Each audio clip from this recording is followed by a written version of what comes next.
అందరికీ నమస్కారం. నేను మీ రామ్. ఇవాళ మరొక కొత్త కథతో మీ ముందుకొచ్చాను.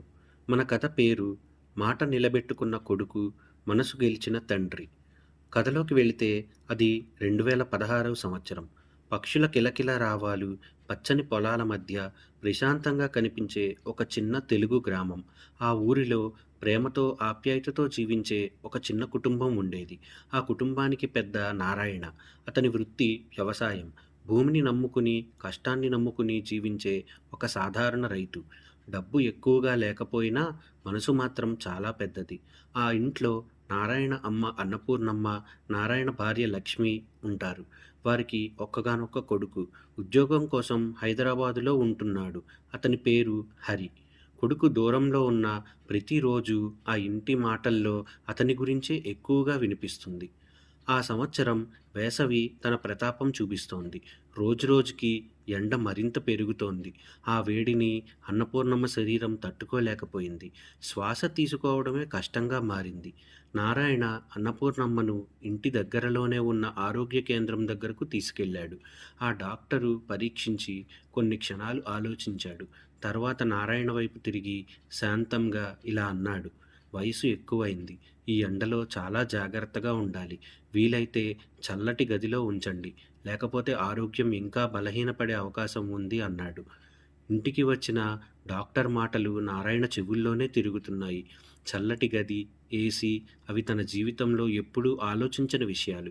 కానీ ఈరోజు మాత్రం అవి అవసరంగా అనిపించాయి. అప్పుడే ఫోన్ మోగింది. హైదరాబాదు నుంచి తన కొడుకు హరి. నాన్న, డాక్టర్ ఏమన్నారు అని అడిగాడు హరి. నారాయణ జరిగినదంతా హరితో చెప్పాడు. నాన్న చెప్పింది మౌనంగా వింటూ హరి ఒక్క మాట కూడా మాట్లాడలేదు.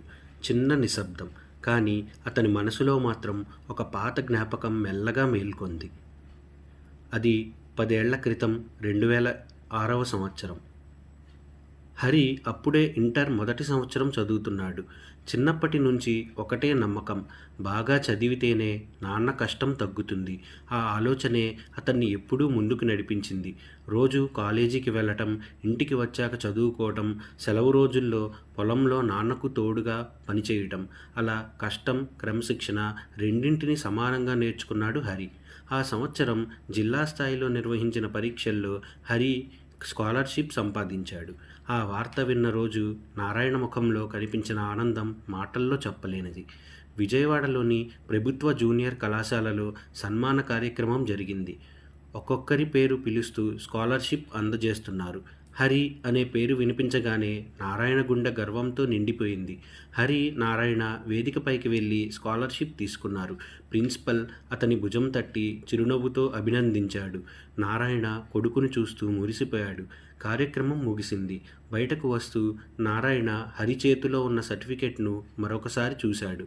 నారాయణ, బాగా చదువుకోరా, ఇది నీ జీవితాన్ని మారుస్తుంది అన్నాడు హరితో. హరి చిరునవ్వుతో తల ఊపాడు. చదువుతాను నాన్న అన్న ఒక్క మాటతో ఆత్మవిశ్వాసం కనిపించింది. సాయంత్రం అవుతోంది. తిరిగి ఊరికి వెళ్ళడానికి ఇద్దరూ విజయవాడ రైల్వే స్టేషన్కు చేరుకున్నారు.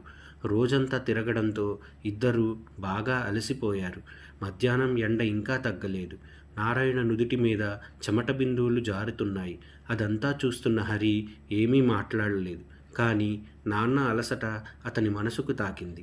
అప్పుడే వాళ్ళ ఎదురుగా ఒక పెద్ద బోర్డు కనిపించింది. Air conditioned waiting hall. చల్లటి గాలి బయటికే వస్తోంది. ఆసక్తిగా చూసిన హరి నాన్న వైపు తిరిగి, నాన్న, లోపల కాసేపు కూర్చుందామా అని అడిగాడు. వాళ్ళిద్దరూ ఆ ఏసీ వెయిటింగ్ హాల్ వైపు నడిచారు. రోజంతా తిరగడంతో నారాయణ చాలా అలసిపోయాడు. హరి మాత్రం నాన్నకి కాస్త ఉపశమనం దొరుకుతుంది అనే ఆలోచనతో సంతోషంగా లోపలికి అడుగుపెట్టాడు. చల్లటి గాలి తాకగానే ఇద్దరి ముఖాల్లో చిన్న చిరునవ్వు కనిపించింది. వాళ్ళు కూర్చోగానే 2 నిమిషాల్లో ఒక రైల్వే ఉద్యోగి వారి దగ్గరకు వచ్చాడు. టికెట్ చూపించండి సార్ అని మర్యాదగా అడిగాడు. నారాయణ తన టికెట్ ఇచ్చాడు. ఆ ఉద్యోగి టికెట్ చూసి చిరునవ్వుతోనే ఇలా అన్నాడు. క్షమించండి సార్, ఇది AC waiting hall. First class ప్రయాణికుల కోసం మాత్రమే. మీది జనరల్ టికెట్. దయచేసి బయట కూర్చోండి. ఒక్క క్షణం నారాయణ ముఖం మసకబారింది. కానీ ఆయన ఏమీ మాట్లాడలేదు. కోప్పడలేదు, వాదించలేదు. శాంతంగా హరివైపు చూసి చిరునవ్వుతో "పదరా" అన్నాడు. ఆ చిరునవ్వు బయటికి మాత్రమే. లోపల మాత్రం ఒక తండ్రి మనసు నిశ్శబ్దంగా బాధపడుతోంది. ఇద్దరూ ఆ ప్లాట్ఫామ్ మీద ఉన్న పాత చెక్క బెంచ్పై కూర్చున్నారు. కొన్ని క్షణాలు ఎవరూ మాట్లాడలేదు. హరి నాన్న చేతుల్ని చూశాడు. ఎండలో కాలిన చర్మం, వ్యవసాయ పనితో గట్టిపడిన వేళ్ళు, ఆ చేతులే తన భవిష్యత్తును నిర్మిస్తున్నాయని అతనికి బాధ అనిపించింది. హరి మెల్లగా నారాయణ చేతిని పట్టుకున్నాడు. నారాయణ ఆశ్చర్యంగా చూశాడు.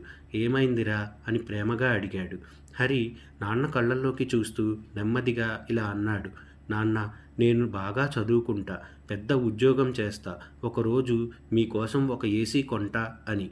ఆ మాట విన్న నారాయణ కొన్ని క్షణాలు కొడుకును అలా చూస్తూనే ఉండిపోయాడు. తర్వాత అతని తలపై చెయ్యి వేసి చిరునవ్వుతో ఇలా అన్నాడు. "నువ్వు మంచిగా చదివి ప్రయోజకుడివి అయితే చాలురా, నాకింకేం అవసరం లేదు." కానీ ఆ రోజు ఆ బెంచ్ మీద ఒక చిన్న కుర్రాడు ఇచ్చిన మాట కొన్ని సంవత్సరాల తరువాత ఒక కుటుంబం జీవితాన్ని మాత్రమే కాదు, ఇంకో కుటుంబం ప్రాణాన్ని కూడా కాపాడుతుందని అప్పుడు వాళ్ళిద్దరికీ తెలియదు. మళ్ళీ ప్రస్తుతం కథలోకి వస్తే, హైదరాబాదులో ఇన్కమ్ ట్యాక్స్ ఆఫీసులో పనిచేస్తున్న హరికి ఆ రోజు రైల్వే స్టేషన్ బెంచ్ మీద తండ్రికి ఇచ్చిన మాట ఇన్ని సంవత్సరాల తర్వాత ఈరోజు మళ్ళీ మెదిలింది.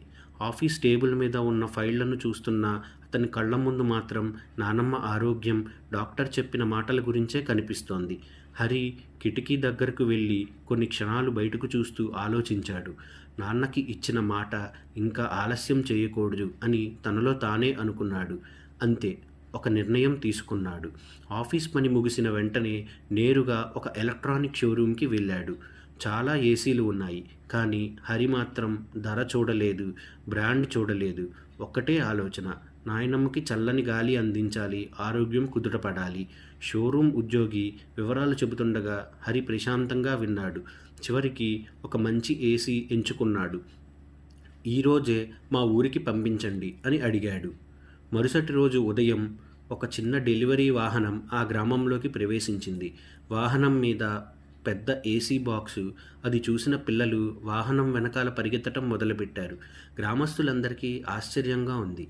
ఎవరి ఇంటికి వెళ్తోంది, ఏముంటుంది ఆ పెట్టెలో అంటూ ఒక్కొక్కరు వాహనం వెనకాల నడవసాగారు. కొద్దిసేపటికే ఆ వాహనం నేరుగా నారాయణ ఇంటి ముందు ఆగింది. డెలివరీ వాళ్ళు పెద్ద బాక్సును కిందకి దించారు. నారాయణ ఏం జరుగుతోందో అర్థం కాక వాళ్ళ దగ్గరకు వెళ్ళాడు. అప్పుడే వాళ్ళు ఒక కాగితం ఇచ్చారు. "ఇది హరిగారు పంపించారు సార్" అని. నారాయణ నెమ్మదిగా ఆ బాక్సు మీద ఉన్న పేరును చూశాడు. అతని కళ్ళల్లో ఆనందం, గర్వం, ఆశ్చర్యం అన్నీ ఒక్కసారిగా కనిపించాయి. అప్పుడే హరి ఫోన్ చేశాడు. "నాన్న, రైల్వే స్టేషన్లో మీకు నేను ఇచ్చిన మాట ఈరోజు నిలబెట్టుకున్నాను" అన్నాడు. నారాయణ ఏమీ మాట్లాడలేకపోయాడు. చాలా ఆనందపడ్డాడు. డెలివరీ వాళ్ళు ఇంట్లో ఏసీ బిగించే పని మొదలుపెట్టారు. గోడకు కొలతలు తీస్తూ, వైర్లు అమర్చుతూ బిజీగా పనిచేస్తున్నారు. బయట మాత్రం ఊరంతా ఆ ఇంటివైపే చూస్తోంది. పిల్లలు కిటికీలోంచి తొంగి చూస్తున్నారు. పెద్దవాళ్ళు తలుపు దగ్గర నిలబడి ఆసక్తిగా మాట్లాడుకుంటున్నారు. "మన ఊరిలో మొదటి ఏసీ ఇదేనేమో, హైదరాబాదులో ఉద్యోగం చేస్తే ఇలానే ఉంటుందేమో" అంటూ నవ్వుకుంటున్నారు. కొద్దిసేపటికి టెక్నీషియన్ రిమోట్లో బటన్ నొక్కాడు. ఏసీ బీప్ ఒక్కసారిగా చల్లటి గాలి గదంతా వ్యాపించింది. అన్నపూర్ణమ్మ ఆ గాలిని ఆస్వాదిస్తూ నెమ్మదిగా కళ్ళు మూసుకుంది. ఆమె ముఖంలో కనిపించిన ప్రశాంతత చూసిన ప్రతి ఒక్కరి మనసును తాకింది. నారాయణ అన్నపూర్ణమ్మ వైపు చూసి చిరునవ్వు నవ్వాడు. భార్య కూడా మనస్ఫూర్తిగా ఆనందించింది. ఆ గదిలో మాటలు తక్కువ, సంతోషం ఎక్కువ. రోజులు గడిచాయి. అన్నపూర్ణమ్మ ఆరోగ్యం మెల్లగా మెరుగుపడుతోంది.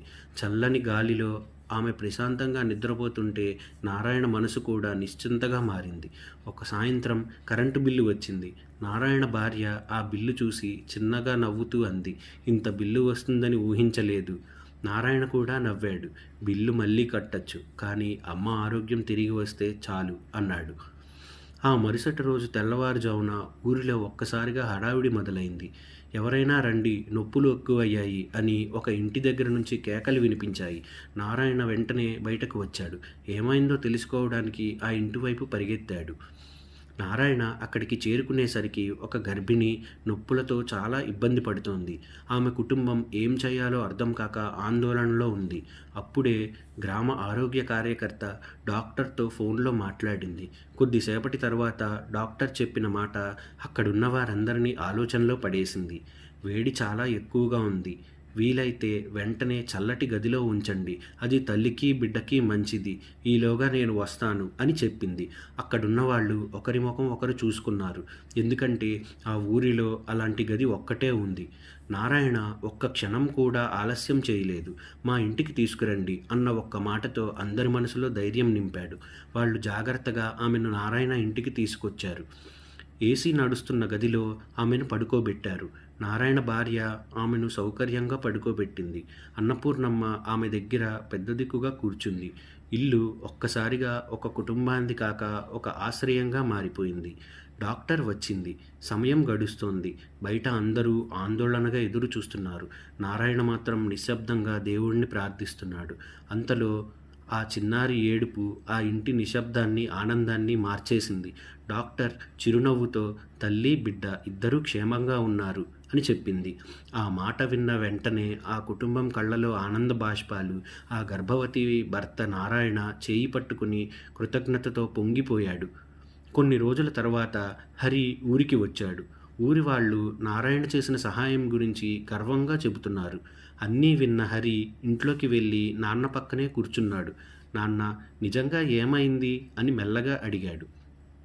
నారాయణ చిరునవ్వుతో హరి భుజంపై చేయి వేసి ఇలా అన్నాడు. రైల్వే స్టేషన్లో నువ్వు నాకు ఇచ్చిన మాట నిలబెట్టుకున్నావురా. కానీ ఆ ఏసీ అసలు విలువ మన ఇంట్లో పెట్టిన రోజు కాదు. నానమ్మని, ఒక తల్లిని, ఒక పసిబిడ్డని క్షేమంగా ఉంచిన రోజే తెలిసింది. మన కోసం కొన్న వస్తువు ఇంకొకరి జీవితానికి ఉపయోగపడినప్పుడే దాని అసలు విలువ తెలుస్తుంది. సంపాదించటం గొప్ప కాదు, సంపాదించిన దానితో ఒకరి జీవితాన్ని నిలబెట్టడం గొప్ప. ఇలాంటి హృదయాన్ని తాకే కథల కోసం మన కథల ప్రపంచం ఛానల్ను సబ్స్క్రైబ్ చేసుకోండి. మరొక మంచి కథతో మళ్ళీ మీ ముందుకు వస్తాను. నమస్కారం.